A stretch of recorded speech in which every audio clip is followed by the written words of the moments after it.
आज का जो टॉपिक है वो है एप्लीकेशन ऑफ कंडक्टेंस मेजरमेंट।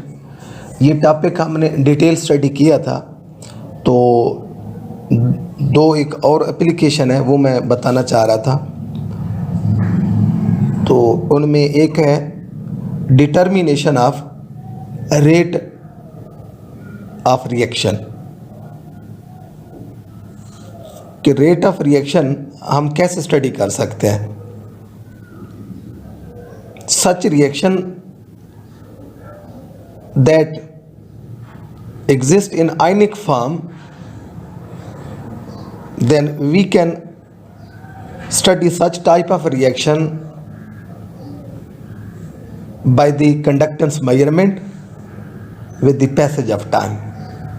ऐसे रिएक्शन जिसमें आयन की फॉर्मेशन हो रही हो, आयन की कंजम्पशन हो रही हो, तो उनकी बेस पे हम कंडक्टेंस मेजरमेंट करते हैं और कंडक्टेंस की बेस पे हम रेट ऑफ रिएक्शन स्टडी कर सकते हैं।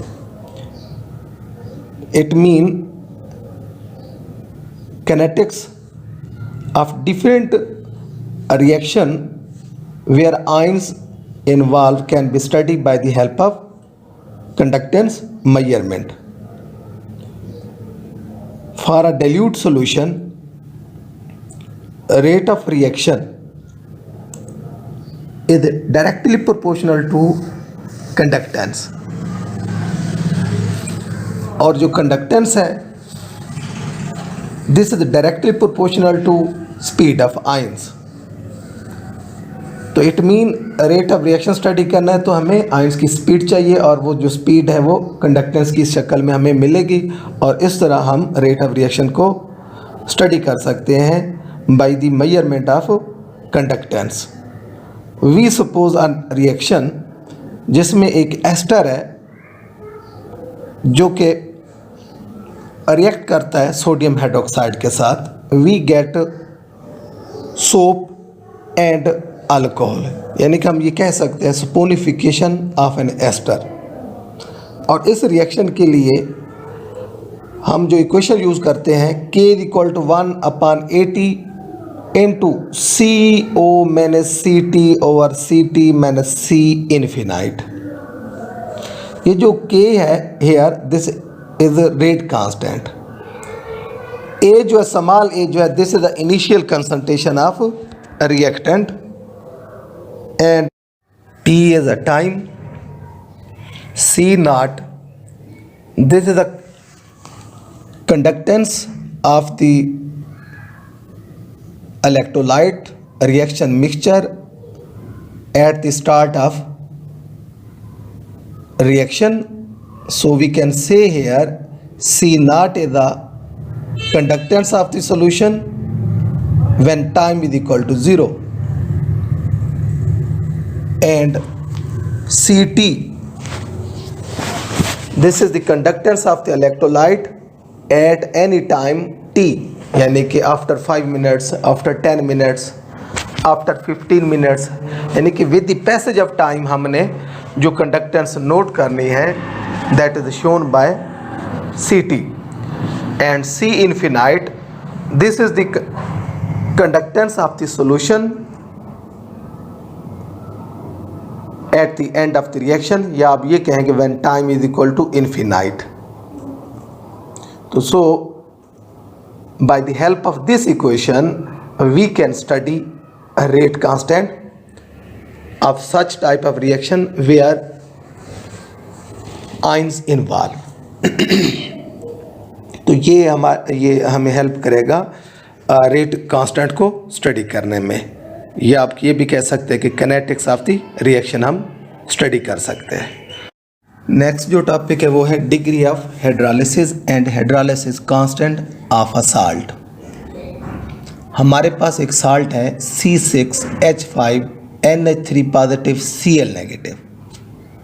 इसको जब हम वाटर में पुट करते हैं we get C6H5NH2 plus HCl। तो हम इस साल्ट की डिग्री ऑफ हाइड्रोलिसिस स्टडी करना चाहते हैं, या हम कहें हाइड्रोलिसिस कांस्टेंट। अब साल्ट है, you know this is an electrolyte, when we put dissolve this electrolyte in water, we get aniline and electrolyte जो बन रहे हैं वो है HCl. When time is equal to 0, जब टाइम 0 है तो हम सपोज करते हैं कि जो ये साल्ट है इसका हम 1 मोल ले रहे हैं 1 gram equivalent of this reactant, और इसके बाद जैसे ही हम इसको प्लेस करेंगे सॉल्वेंट में तो it will dissolve in solvent and we can study hydrolysis, degree of hydrolysis of this salt. जी हम जो सपोज करेंगे यहाँ when time is equal to 0, the mole of this salt is 1 और जो प्रोडक्ट है एनालीन वो 0 होगा और HCl भी 0 होगा जब टाइम 0 था। आफ्टर टाइम टी का मतलब है कुछ देर बाद, 5 मिनट्स बाद या 10 मिनट्स बाद, 15 मिनट्स बाद। तो हम सपोज करते हैं अल्फ़ा H जो मोल हैं, अल्फ़ा H ये मोल बन रहे हैं इलेक्ट्रोलाइट HCl के प्रोड्यूस हो रहे हैं और इसी तरह एनालीन के प्रोड्यूस हो रहे हैं। तो और यही मोल साल्ट में से माइनस हो जाएंगे, या आप ये भी कह सकते हैं कि after time T alpha H mole of the salts are dissolved, show hydrolysis, and we get alpha mole of aniline and alpha mole of HCl. Electrolyte आप जानते हैं these are the ionic species, ion produce होंगे और हमने place ये करना है कि इलेक्ट्रोड प्लेस करना है इस साल्ट के सोल्यूशन में, और we will study conductance. Conductance जो है आप जानते हैं इस सॉल्यूशन के अंदर वो होगी इलेक्ट्रोलाइट की वजह से। अब इलेक्ट्रोलाइट हैं 2 इसमें। जब रिएक्शन का स्टार्ट था, जब टाइम 0 था, तो उस वक्त एक इलेक्ट्रोलाइट था, दैट वाज साल्ट। और जैसे ही टाइम गुजरा साल्ट के साथ HCl भी प्रोड्यूस हो रहा है और एनालिन भी प्रोड्यूस हो रहा है। एनालिन जो है ना ये न्यूट्रल मॉलिक्यूल की फॉर्म में होगा और HCl जो है ये आप जानते हैं दिस इज द इलेक्ट्रोलाइट। तो so we can say here the conductance at time T will be due to remaining concentration of salt, और जो कि है 1 minus alpha H, and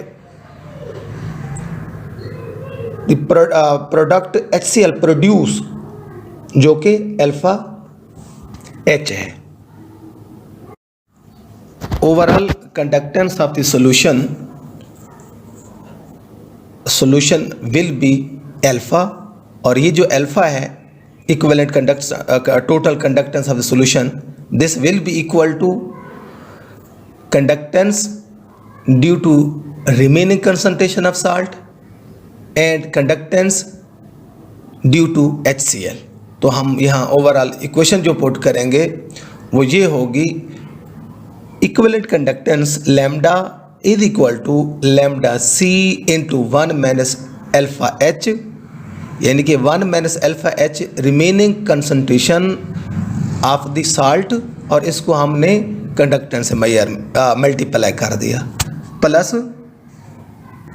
conductance of HCl multiply alpha H जो कि मोल हैं HCl के produce हो रहे हैं, यानी कि HCl की वजह से कंडक्टेंस है और दूसरा जो remaining mole of the salts हैं उनकी वजह से। तो इसको हम रीअरेंज करने के बाद we can write here total equivalent conductance of the reaction mixture will be equal to lambda C minus alpha H lambda C plus alpha H lambda HCl, यानी कि जो लैम्डा C है इसको हमने 1 माइनस अल्फा H से multiply कर दिया, और इसको फर्दर आप रीअरेंज करें। रीअरेंज करने के बाद आप वो इनमें से अल्फा H को कॉमन ले लें, तो total equivalent conductance of the reaction mixture will be equal to lambda C plus alpha H हमने कॉमन ले लिया into lambda HCl minus lambda C, and we can write here alpha h is equal to lambda जो कि total conductance electrolyte की और minus lambda C divided by alpha HCl minus lambda C, और जो lambda HCl आप जानते conductance of HCl हो गए और लैम्डा सी जो है ये conductance of the remaining salt concentration और जो लैम्डा है ये टोटल कंडक्टेंस हुई। तो हम अल्फा एच को लिख सकते हैं alpha H is equal to lambda minus lambda C over lambda HCl minus lambda C. Equation number first, by the help of this equation first we can calculate degree of hydrolysis. ये alpha H जिसको हम degree of hydrolysis कहते हैं, और इसी alpha H की मदद से हम हाइड्रोलिसिस कांस्टेंट भी कैलकुलेट कर सकते हैं, और उसका जो फार्मूला है K H is equal to C alpha H square over 1 minus alpha H. जब डिग्री ऑफ हाइड्रोलिसिस मिल जाएगी उसकी वैल्यू हमने यहाँ पुट करना है, और जो सी है ये कंसंट्रेशन ऑफ साल्ट को, so K H is equal to C alpha square h over 1 minus alpha h. This equation will help us to calculate hydrolysis constant. Thank you.